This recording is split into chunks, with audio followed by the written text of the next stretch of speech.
Здравейте хора, аз съм Стилян и днес ще ви покажа как да си направите компютъра по-бърз на Windows 7. Така, отивате ето тук долу на старт менюто, натискате го и ето тук търсите контролен панел.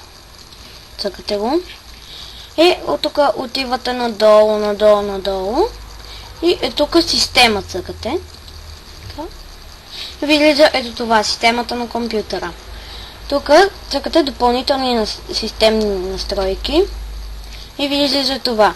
Отивате на разреши, примерно тук, отивате на разреши и ето тук това първото, натискате настройки и ето тук цъкате ето това.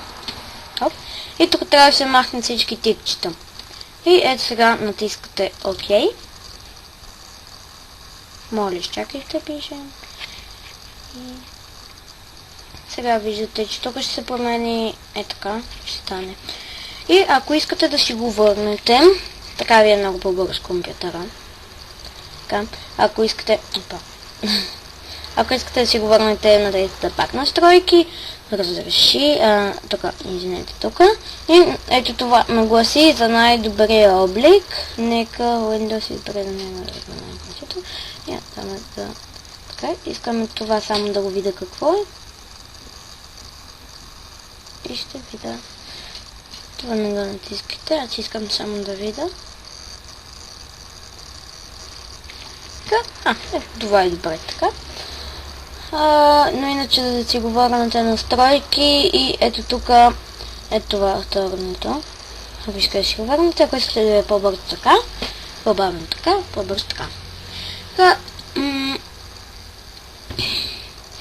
Това беше всичко от мен. Надявам се да ви е помогнал клипа.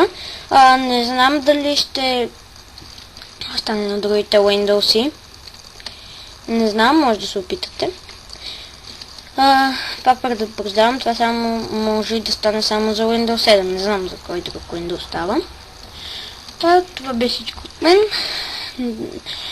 Надявам се, че ви хареса клипа. Ако така, абонирайте за моя канал. Дайте палец нагоре, напишете нещо долу в коментарите. Пишете какви клипове да качвам. И това беше от мен.